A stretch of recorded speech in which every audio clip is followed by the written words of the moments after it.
Om Sahana Bhavatu Sahanau Bhunaktu Sahaviryam Karavavahai Tejasvinavaditam Astoma Viddhishavai. Om Shanti Shanti Shanti. May that one protect us both. May that one nourish us. May our study be full of vigor and efficiency. May our minds be fired up and enlightened. And may we not unnecessarily argue or cavil with each other. Peace, peace, peace be unto all. So that is the peace prayer that is normally recited for teachers and students as usual. So today's topic is joy to the world. And many people will recognize those opening words to a certain carol. And of course, it refers to the period of time in which we are living, that is, not just 2020, but the period of time leading up to Christmas, the traditional birth of Jesus, who is the Savior and the incarnation for millions and millions of Christians throughout the world. And of course, it's become a global celebration. Many people not even associating the idea of a birth or an incarnation, or as we want to call it, the bringing in of a balancing effect from a cosmic mind harmonizing things from age to age. I always remember a very prominent and distinguished monk. Many of you will know who that is. It's Swami Purnananda. And when I was a young novice student, he said to me, "I feel really sorry for you Christians." Of course, he had a twinkle in his eye. I said, "Why is that?" He said, "Because you Christians, your God can only have one son. Ours can have as many as he likes." And I suppose that is the distinguishing factor, a unique event. But the event is unique in a sense that in celebrating one life that had the impact of a great wave spread over 2,000 years is really a celebration of the principle of the word being fresh and dwelling amongst us. Technically, the cosmic mind projecting itself as a primordial vibration that has its effect, its wave-like effect on all the other waves and manifesting and combining to create all the waves that we call the universe. From our point of view, it's solid and real. But at the fundamental level, science understands it to be just an approximation of what is. These words told by the great astrophysicist Leonard Susskind from Harvard University. And he doesn't bring religion into it, nor does he bring creation into it. But he reserves the right for it to be a possible explanation for what we have. When we understand the principle and we celebrate the joy of this great salvific value of an incarnation coming, then it makes sense to say joy to the world. But what is joy? On many occasions, we've mentioned how happiness is the pursuit of every individual. Of all the impulses in man, we all want undying happiness. Swami Vivekananda, in his wonderful book, Raja Yoga, has this chapter, First Steps. What he says is that when we begin the meditation process, it is important to have an idea not only about keeping a place holy, but a spirit of generosity. He says, after giving all preliminary steps toward physical posture, environment, and so on, necessary for meditation, he says, let all beings, mentally repeat, let all beings be happy, let all beings be peaceful, let all beings be blissful. And he says, so do to the east, south, north, and west. And then he says, the more you do that, the better you will feel yourself. You'll find that at last, the easiest way to make ourselves healthy is to see that others are healthy. And the easiest way to make ourselves happy is to see that others are happy. And after doing that, those who believe in God should pray, not for money, not for health, not for heaven, but for knowledge and light. Every other prayer is selfish. So it's a wonderful formula. But what is the basis for this? Most people who want happiness will be indeed praying for their own happiness, or at least the happiness of the environment around them, consisting of family, friends. I think we all want to be healthy. Nobody wants to have the misery of an arthritic knee or something like that, or a painful back, or a headache even. Everybody wants to be physically strong. And that kind of happiness is only temporary. It means that for the time being, we have an absence of deleterious conditions, physically, psychologically, emotionally. We're happy today if our bank account is full. If it's not, then we're ready for suicide. Somebody praising us, we feel elated. We are happy. As soon as somebody frowns on us or criticizes us, we deflate and shrivel. This is how delicate our egoistic position is. Our happiness is dependent on how we view ourselves, how we value and revalue all the world and things and people and places and events around us, how we see it. And so the first port of call really toward happiness will be to have some outlook on life that has such a generosity, and the basis of this generosity will have an outlook on life which will be all-inclusive and total. So any prayer will be something like that. May all beings have health. There's a famous story I often tell, you probably remember it, of the farmer who was suffering from drought on his farm. And I recall how relevant this is in Africa. In Zimbabwe, for example, there are two extremes suffered over various years, but the typical one is drought. By October, November, if the rain doesn't come, then people in the southern hemisphere start panicking. All the crops started to wither. All the grass turns a brown color. Everything is dry. It's as if the whole of life in the country is thirsting for one drop of rain. And when it comes, people are so overjoyed. They run out, they dance, they saturate themselves with this beautiful free gift of water. The ancient people in India, for example, decided that the primary need for man is food. The physical need, the need for survival. And then how do you get food? You have to have crops. Water is necessary. Water is essentially life. And where does it come from? It comes from a drama. The heat of the sun evaporates the water from the ocean, which is salty.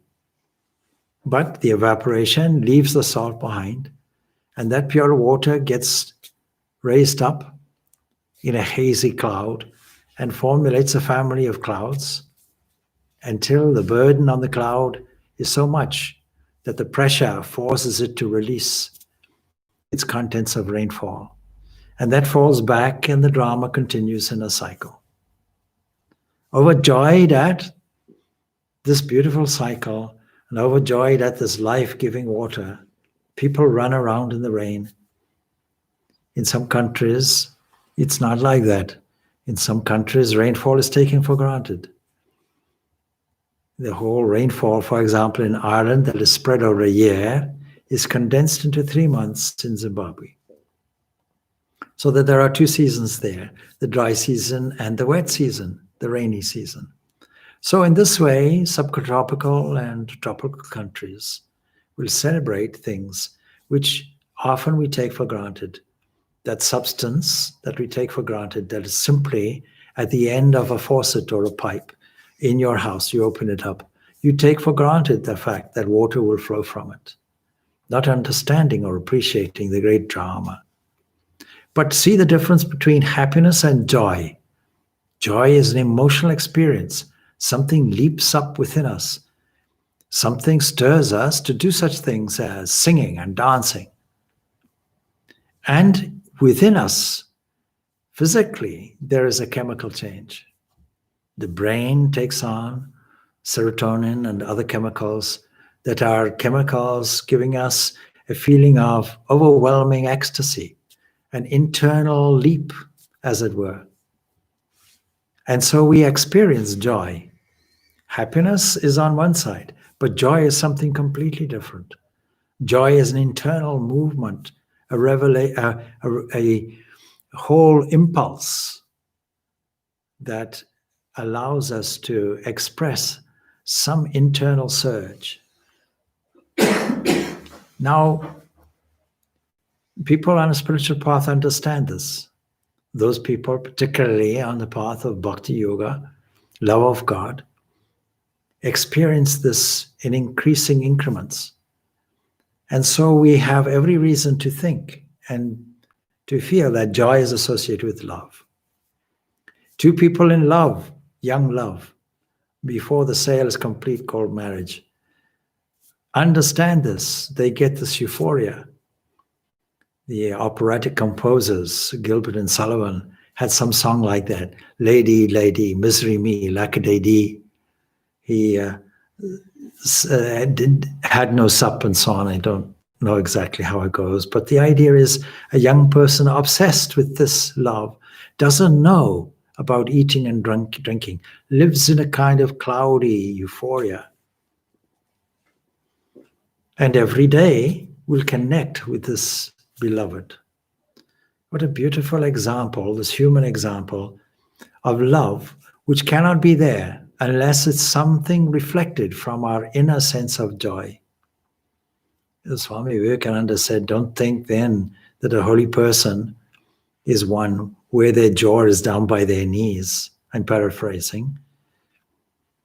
You know, you see serious people with a holy look on their face, palms joined, no smile. He says such people, this is not a sign of spirituality. More than likely it's dyspepsia. Because the joy of spiritual life, the joy of inner discovery will naturally be reflected in the outer countenance, coming through as a sense of fun, a sense of humor, understanding that there is no other explanation for this world except as a kind of sport, a kind of drama, a kind of play. Reynold Johnson, who was a scientist, wrote a beautiful book, The Imprisoned Splendor. In the final chapter, he summarizes his whole conclusions, investigating all kinds of phenomena, but asking this one question: what is this purpose of life? Seeing that we have all of this capacity within us to unravel our full potential, where is it leading us? Can it be that a foolish God made ups and downs deliberately for our discomfort? Can it be that there is a God who positions everything in such an unequal way that there is suffering from birth? And his only explanation that he can find, as any kind of teleology or purpose in life will be, it is surely a drama. Shakespeare was right all along. All the world's a play, and we are but, all the world's a stage, and we are but players, playing our part, playing our bit. We have every reason, therefore, not to take it seriously. And so this human love is a great example. And the more this human love is entrenched in a genuine way, a more stable way, the more unselfish we become. Marriage is a natural example of that. As a bachelor, somebody can purchase a pint of milk. But when they marry, they don't say, as a bachelor, I used to purchase a pint of milk for me. And now that I'm married to you, you buy your own milk. Purchase your own milk. I can't change my bachelor habits. No, I love you, and therefore, here's my milk. And when children come along, the milk is shared even with those, and even with animals, with all creatures, with all beings. Several duties are there for a householder, for example, and that is prayer to God in all manifestations, looking after your kith and kin and parents, looking after those who are less fortunate, and feeding animals is part and parcel of it. Honoring the ancestors, there are all kinds of things that makes you much more generous, makes you less selfish. And the less selfish you are, the more happiness comes up. But the more intense that is, the more the joy arises, distinct from happiness. Joy is an elevated form of it, a chemical version of it. There's a story about a man who says to somebody he's engaged to, he says, you see, I do apologize, but love transcends everything. I'm sorry I don't have a great car. I'm sorry I don't have a huge bank account. I'm sorry I don't have, a house of our own. All these things, not like John, my friend. And she says to him, if you love me so much, you'll do anything for me. Oh, yes, I will. Then introduce me to John. So if this joy is linked with love, we have to take note of Swami Vivekananda's definition. Beautiful, beautiful triad definition of what is love. So 3 corners of it are there, he puts out. Love has no fear, no rival, and no reward. I love you. It's not requisite that you love me back. I love you whether you love me or not. That kind of generosity of love is there. And it's easy to have love on a genetic level, genetic basis. Even animals have that kind of love. A dog will defend you and your house and home and its territory because it's territorial. It's a love of its territory. A dog will defend its young. But when some other dog comes as a rival, it'll bark and bite and scratch and make a fuss. It'll fight because it has this genetic love that is there with many genetic species. But the human has the capacity to transcend that, to expand this love on a universal level, on a global basis.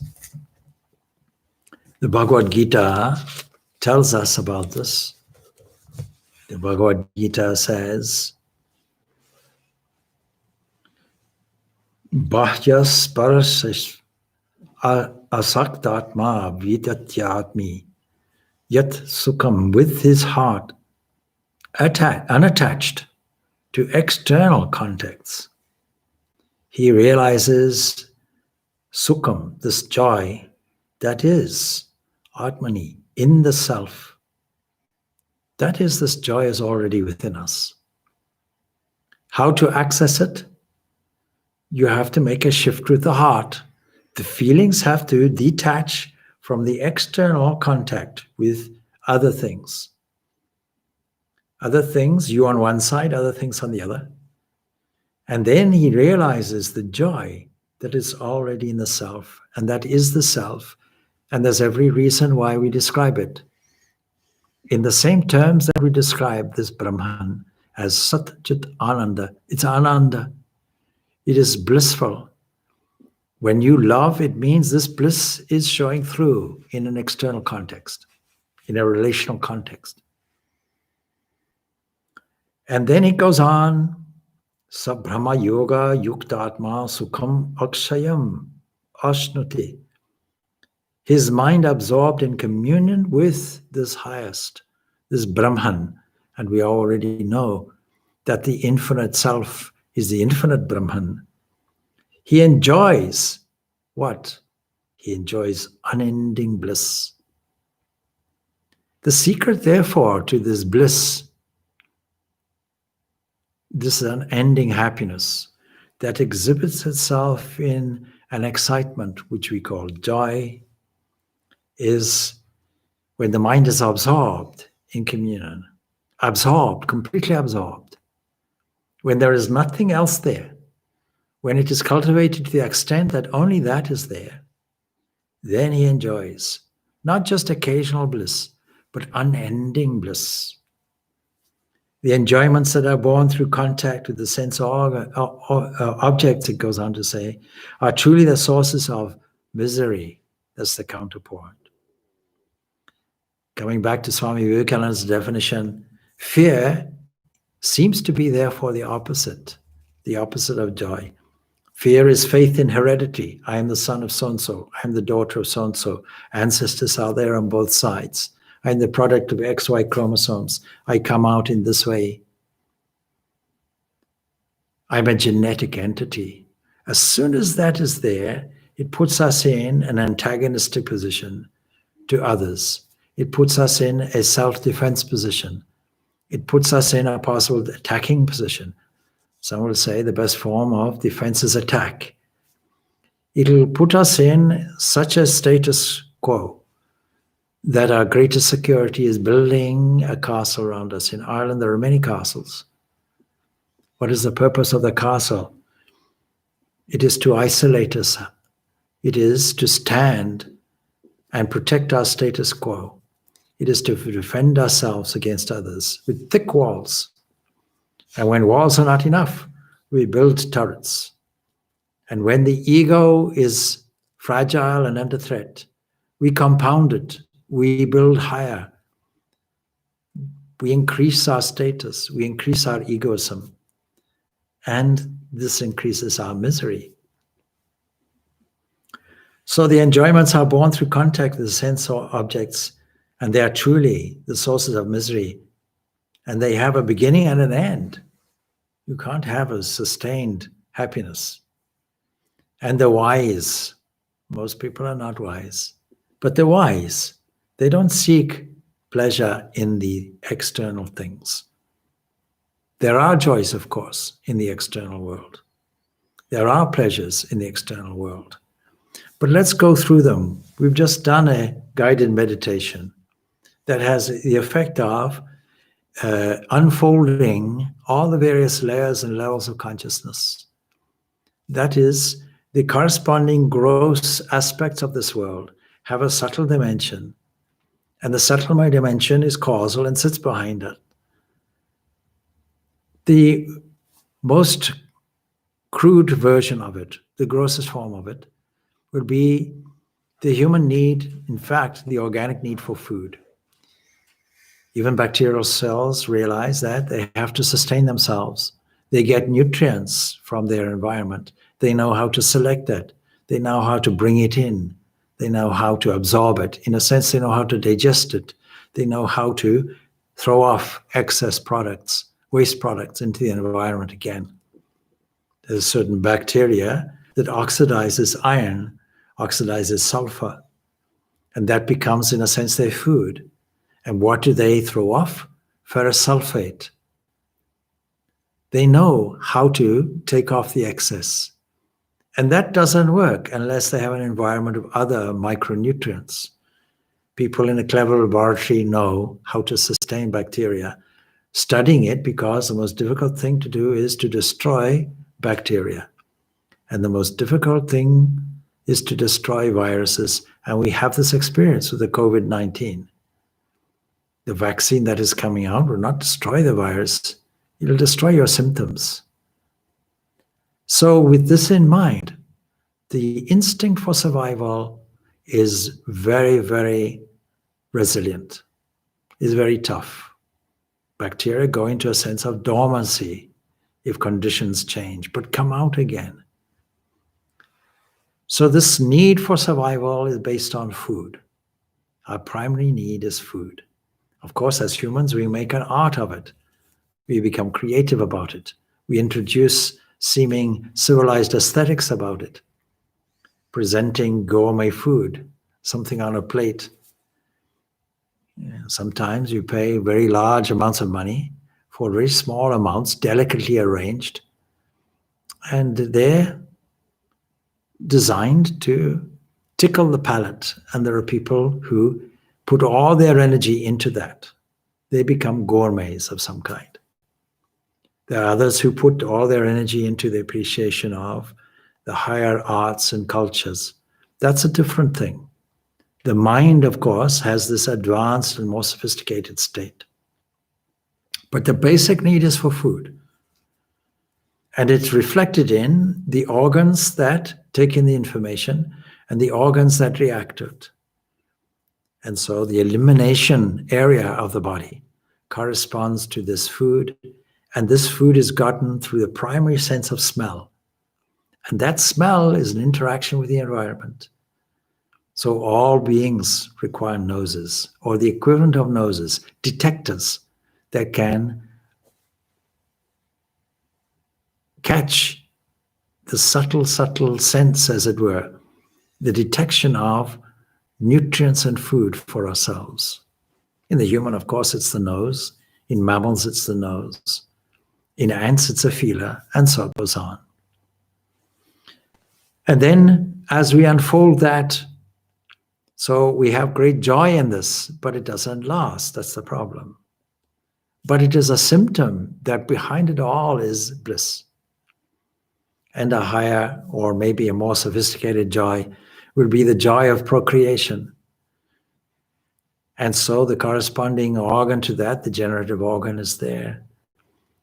And it corresponds with all tastes. It corresponds with the mouth. It corresponds with all liquids. It corresponds with the liquids necessary to generate species. It corresponds with the very life of water itself. But so far, all of this is to do with temporary joys, temporary pleasures, which come and go. Nothing lasts.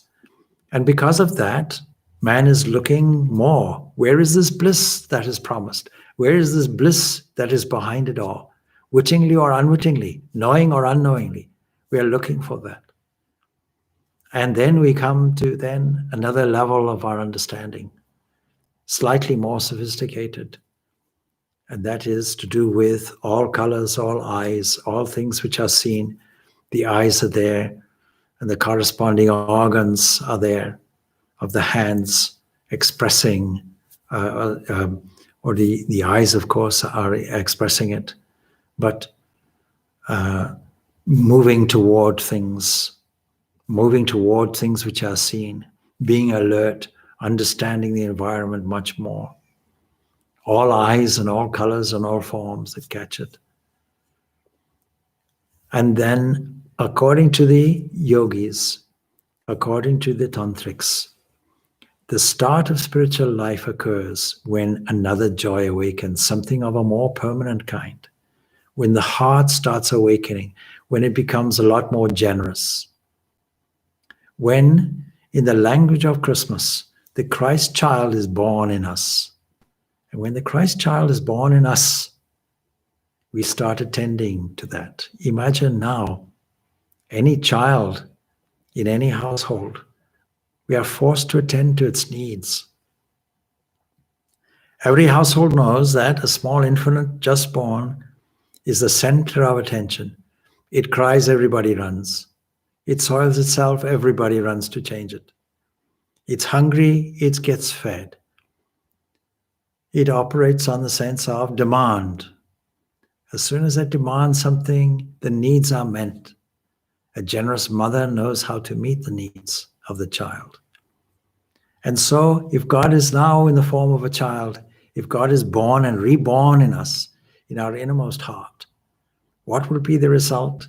Will not just be giving. What will happen to the ego that has destroyed all our joy, that according to the Bhagavad Gita has as its symptom misery? It goes, it disappears by itself. We don't have to unnecessarily attend to it. We don't have to attack it. We don't have to repress it. We don't have to control it. it simply goes away by itself. Ignorance goes away, darkness goes away. As soon as the sunrise comes, the darkness of the night gets removed. In conquering a shadow, we don't have to attack it. We don't have to stamp on it. We don't have to ambush it. We don't have to curse it. We don't have to lecture it. We don't have to renounce it. We simply face the glory of the sun. And in the glory of the sun, walking toward it, the shadow obediently follows. So in this same way, when our whole attention is directed, we get re-energized with a sense of joy. And the joy increases. And the joy of love, devotional love, increases to a condition of prema, ecstatic love. We were discussing a little earlier today the simple teachings of Chaitanya, who had the simpler formula of love of God just by repeating God's name. And by repeating lovingly God's name and allowing this joy to be expressed, we can spontaneously sing and dance while chanting the name of the Lord. What happens to our sense of shame? What happens to our sense of self-consciousness? You know, at every social function, you get people who want to dance. Please come and dance. And there are others who shake their head, or I'm too shy. What will people think? Forgetfulness of the whole body, the whole mind, the whole idea of self-importance, the whole idea of what will people think of me, that goes away by itself. There's an episode in the life of the mystic Ramakrishna, standing there in Dakshinasar by the Hooghly River, a tributary of the Ganga. It is also an estuary, so that means that when the tide comes in, a great wave sometimes comes up this gigantic river. And Ramakrishna, in the dead of night, seeing that happen, awakens the young students staying with him, the young boys who later became the monastic members, monastic disciples of Ramakrishna. Come and see this, he shouts excitedly. And then by the time they come to see it, it is all gone. What delayed you? Oh, we were busy putting our clothes on. And he's there standing like an innocent child, completely oblivious to his condition, totally naked. What? You wasted time putting your clothes on. And they learned a lesson from that. Twofold lesson. Firstly, not to waste time. Otherwise, you'll miss this present moment where all the joy is contained. And secondly, the idea of being self-conscious. Thinking about the social norms, the protocols. All of that to a spiritual aspirant has gone. All that shame that is inherent in our identification with the body, our sense of embodiment, that also is gone because our mind is completely saturated with joy. He who is able to withstand the impulse of lust and anger, even here, before he leaves the body, he is a yogi, an accomplished person whose will has been strongly developed, who has complete self-control, and he is what? He is a happy man, a happy person.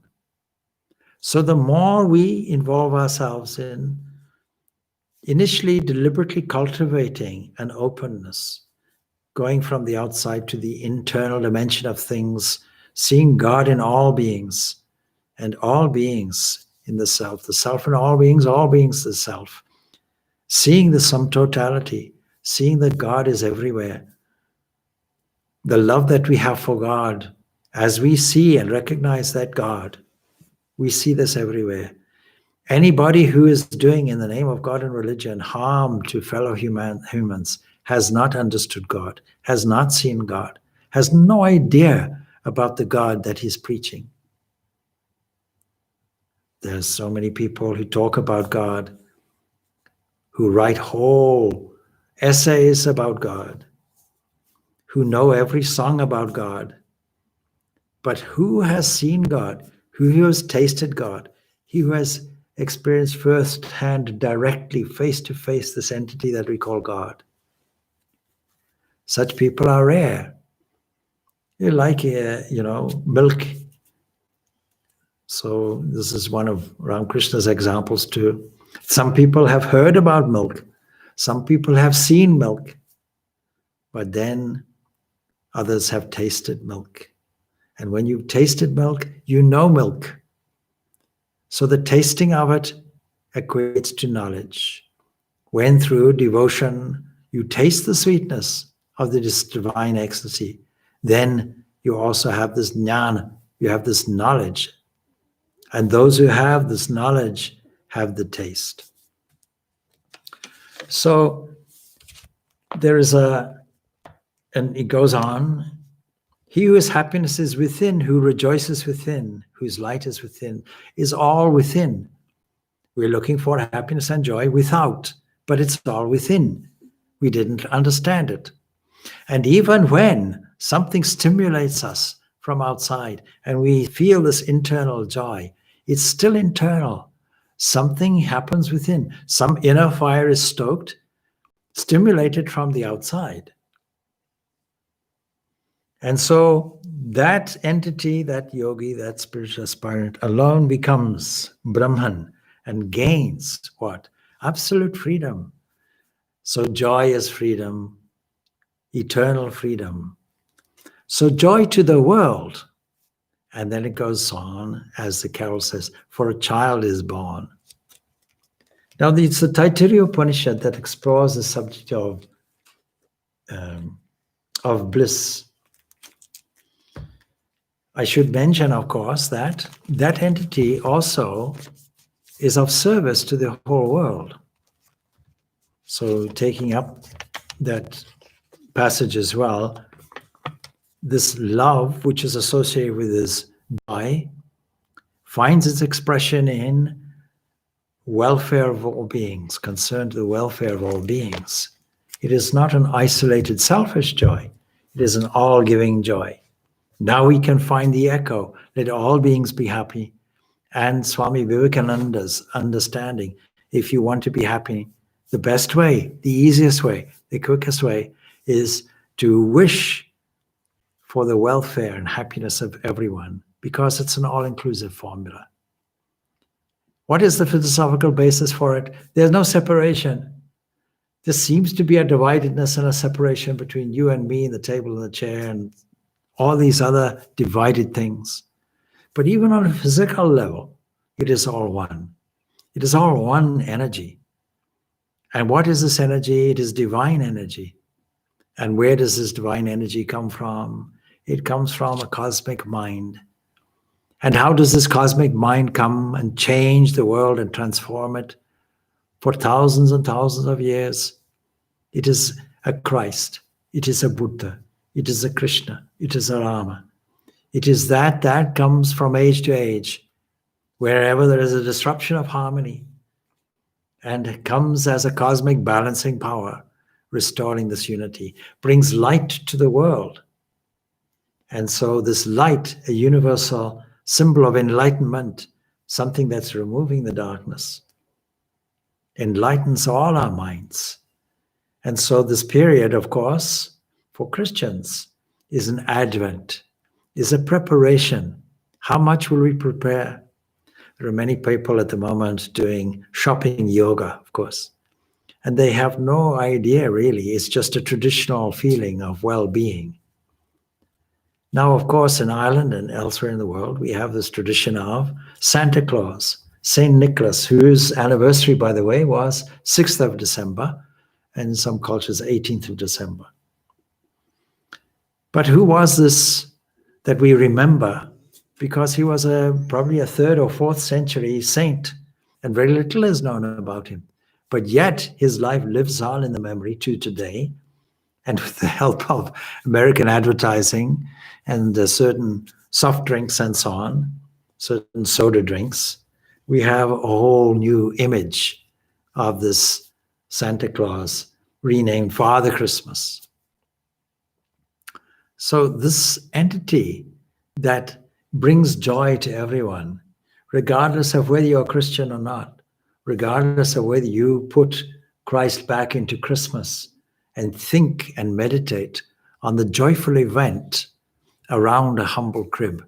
The crib, of course, was a development, was an innovation from the great Saint Francis of Assisi, feeling the necessity to have some tangible image, some dramatic relation that we can rally around, felt how beautiful this birth was and the symbolism of it. Imagine now a simple manger. Some images put it as a cave. You can say the cave of the heart, if you will, wherein the Christ child is born. We can put it in this way. The light of the world is born. But see, in humble circumstances, that is, in human circumstances, in flesh and blood. And we can see easily the breath coming, the life breath, where an oxen has breathed on this child, giving it warmth. And the simple scene, family scene of a mother and a father around this simple scene. And how the crib itself can symbolize, like a radiating light, the innermost essence of the body, the manger itself being, or the crib scene itself being, something like the human body. Inside it, in its very depth, this glorious birth. So it's a wonderful meditation scene. So people are celebrating that. Now, by the age of 9 years of age, most children realize that the one that puts the presents under the crib is probably not this mythical character. So what you do at the age of 9, did you lie to your children? So this is a question I pose to people here in Ireland. Now the natural answer is to say, yes. Are you not ashamed of lying to your children? Yes, I suppose. I said, no, you're not lying. By the age of 9, when they know that there's no entity like this, you say, no. But Father Christmas, Santa Claus, is not a person. It's a spirit of generosity and giving. It's a spirit of joy. And if you want to link the two events, what is the joy? The joy is an inner awakening that has to come from within. Joy cannot come from without. You can't give an ounce of joy. Joy is an individual experience. It was what we call qualia. It's a subjective experience.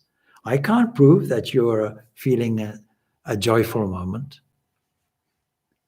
Except, the evidence may be on a beaming face. The skin may flush. See, there may be some external signs. But the actual feeling that you're feeling, the chemical feeling, the euphoria that you have, I have no proof of it. The only proof for subjective experiences is your own proof. Whether you dreamt last night, no matter what you say, I can't prove it. I can only go according to evidence, verbal testimony. So it's verbal testimony we have to rely on. And when it matches our own experience, we say, aha, that's it. And on the mystic journey, that same joyful experience is experienced by everybody. Now, to give us an understanding of this joy, which we can couch in language of Ananda, bliss, the Taittiriya Upanishad has something very beautiful to say. Now, first it tells us a very curious statement. It brings up the idea of fear.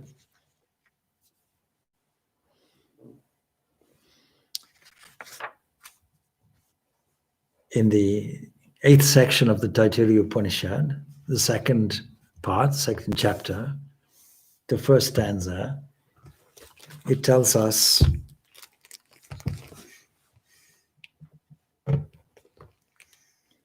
Pishasmad vataha bhavate. It begins like that. It says, out of his fear, the wind blows. Out of fear, the sun rises. Out of fear runs fire, as also Indra, and death, the fifth. Mentions something like that. The whole passage is inquiry into forms of bliss. What has that got to do with bliss? We have just described the opposite of it. We have just described that there are laws in the universe. And these are perpetual laws. These are unchanging laws. If it wasn't for these laws, we wouldn't be here to discuss them. Certain laws or constants in the universe keep things moving, keep things going. Gravitational constant is a law. The fact that things fall is a law. The fact that in order to survive, we have to have genetic directives to survive is a law. All these are laws, but they're all relegated to the external world. Every single example is an external example. And the reason why these laws are there and these things are operating because of the law,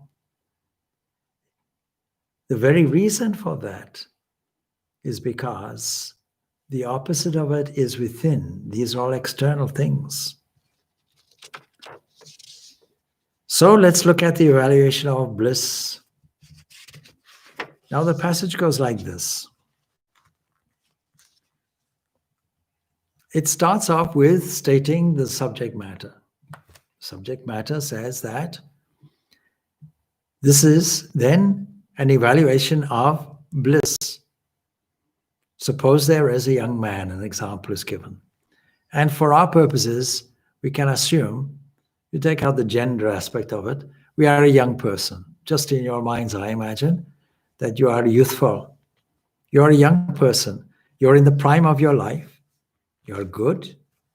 Life is good. You're learned. You're well educated. Most expeditious, most strongly built. You have good health. You're very energetic. In other words, you feel good. Now suppose there lies this earth for him filled with wealth. You are also wealthy, like John in the previous example. And if this human joy, it says, be multiplied 100 times, we can put it as a unit of joy. We can say that it is, therefore, a joy, one joy of man. But there is another joy compared to this, Gandharvas, that is beings that have the joy of heavenly music. We can call it angels. So let's use the word, English word angels. And so also a follower of the Vedas, unaffected by desires. They know all the secrets of the universe. And if this joy of the man, Gandharvas, these angels, be multiplied 100 times, it is one joy of the divine. And then it goes on like that. And so one joy of the divine, Gandharvas, is also our follower of the Vedas, unaffected by desire. And if the joy, you see, if you have no desire, you have no wants, you have no gaps, everything is fulfilled. That's joyful. You can put it in a negative word. What is joy? The absence of wants and desires and needs. But if that joy of the divine be increased 100-fold, it is one joy of the mains, other beings, whose world is everlasting. And so a follower of the Vedas, untouched by desire. And if the joy of these creatures that dwell in the everlasting world be increased 100-fold, it is one joy of those that are born as deities in heaven. And so a follower of the Vedas, untouched by desire, matches it each time it matches it. If I have no wants, no desires, it matches even that, magnified so much, of the human joy of complete health, complete wealth, everything that you want. And if the joy of those that are born as deities in heaven be multiplied 100-fold, it is one joy of the deities called the Karma Devas, another ranking, a higher ranking of Devas that have more joy because of their auspicious actions. And they reach the deities through the Vedic rites, because what you want by doing any kind of ritual is you want this life to be good and you want the afterlife to be good. You want your holiday camp of heaven to be also good. And so will follow the Vedas, unaffected by desire. Every one of these 100,000 folds is matched by a follower of the Vedas. That is, somebody who knows all there is to be known without any desire, who knows the fundamental truth of existence, of their own existence, of their own existence, of their own fundamental consciousness, and of their own bliss, because their nature is bliss and because they know it. Whatever joys are there in this life and in any afterlife you can ever imagine, it is completely matched. And if the joy of these deities called the Karma Devas be multiplied 100-fold, it is one joy of the deities, and so of a follower of the Vedas, untarnished by desire. And if the joy of the deities be increased 100 times, it is one joy of the chief of the deities, Indra. And so a follower of the Vedas, untouched by desire, has that. And if the joy of Indra be multiplied 100-fold, it is one joy of Brihaspati, the architect of the whole universe, the priest of the whole, that is the highest god. Indra is a military entity, military deity. So higher than that is a Brahmin deity. And so a follower of the Vedas, unaffected by desire. And if the joy of Brihaspati be increased 100 times, it is one joy of Virat, the Lord of universal existence. And so of a follower of the Vedas, untarnished by desire. And if the joy of Virat be multiplied 100 times, Virat, the whole body of the universe, being multiplied 100 times, it is one joy of the cosmic mind, Hiranyagarbha.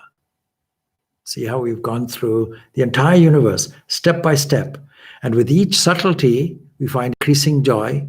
But one who knows the truth at the base level, who has this bliss, who is in touch with the blissful base, whose whole founding and ground of being is this blissful base, you have that same joy.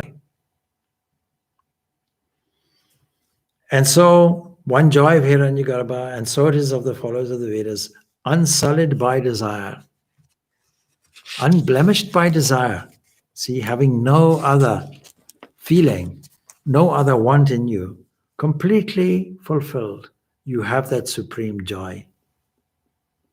He that is here in the human person and he that is there in the sun, they are one. That's the key. He who knows this knows the oneness. And he who knows thus attains after desisting from this world. That means not retreating from the world, but worldliness, where all the energy is directed outward.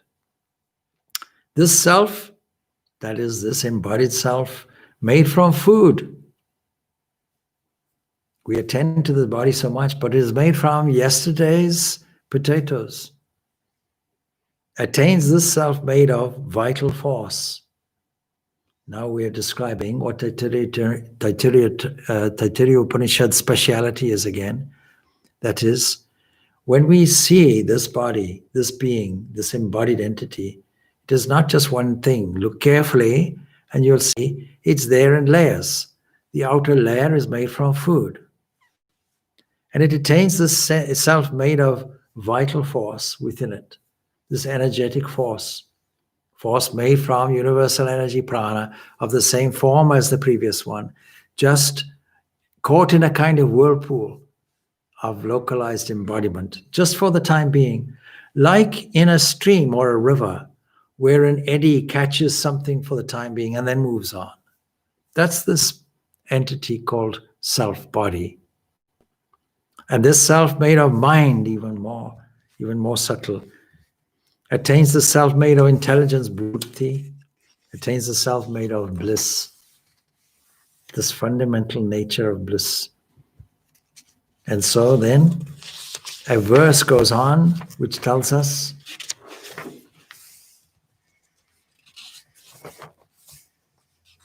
that Beyond this bliss is this entity which is bliss itself. We described it in three ways: existence itself, consciousness itself, bliss itself. And the reason why we are joyful at all, or have any reason to be joyful, is because it is this bliss that is radiating outward. And when we recognize it equally everywhere, we ourselves join it and become blissful. So we have every reason to be joyful. We have every reason to be optimistic, beyond optimism. And we have every reason, being blissful ourselves, to spread this joy to the world. It's a wonderful, wonderful sentiment to say, joy to the world. And for what reason? Because this entity, the sun, is born within us, and its nature is joy. And it brings joy because it brings freedom.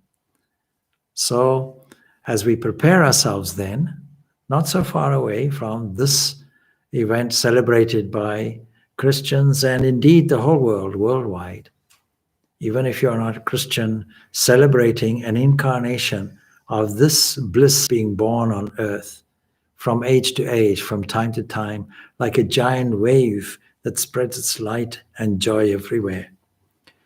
We should, in fact, be joyful.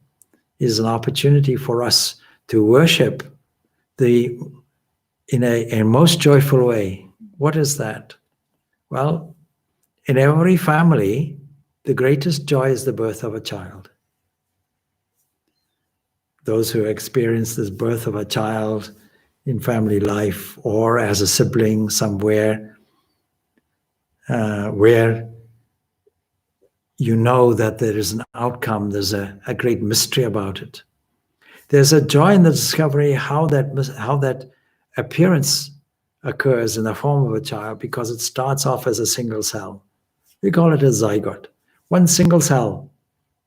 Imagine from that single cell, developed from a seed and an egg, how that develops as a single cell and multiplies in such a way that all the additional cells from which that cell develops all have a separate function.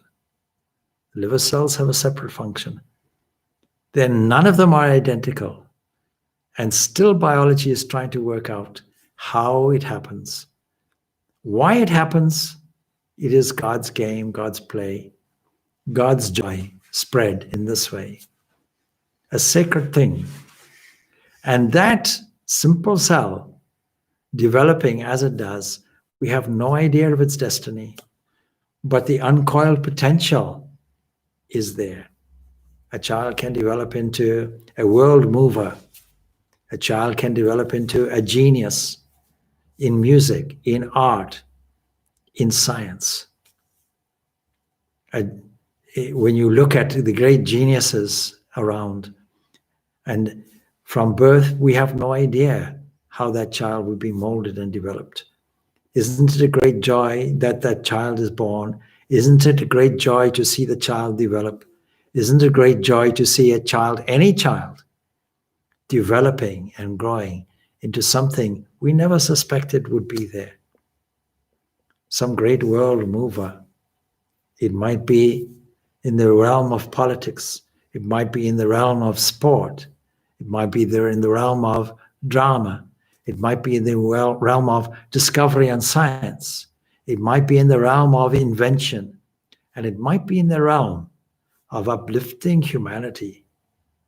It might be in the realm of all of these things. But one thing is sure. Without the birth, freedom cannot take place. The discovery of joy itself cannot take place without that initial joy. So, with all these thoughts in mind, joy to the world, joy to everyone, and we'll meet next week, next Tuesday. And next Tuesday, of course, we will talk more about the relevance of the particular time in which we are. And when I say time, what is the context of this time? It's been a difficult year, and yet we can still find joy in it. So until we meet again next Tuesday, and for those who want Vedanta series question and answer, that is Sunday morning, as well as Swami Vimokshananda's talk on Life of Holy Mother on Saturday afternoon. And then, of course, on Sunday, we have our Christmas Carol celebrations, which will be broadcast not only on Zoom, but of course live as many people as we can accommodate, given the COVID-19 restrictions of spacing and the necessity to keep masks on and all the precautions that are there in our standard policy. Om Shanti Shanti Shanti. Peace, peace, peace be unto all.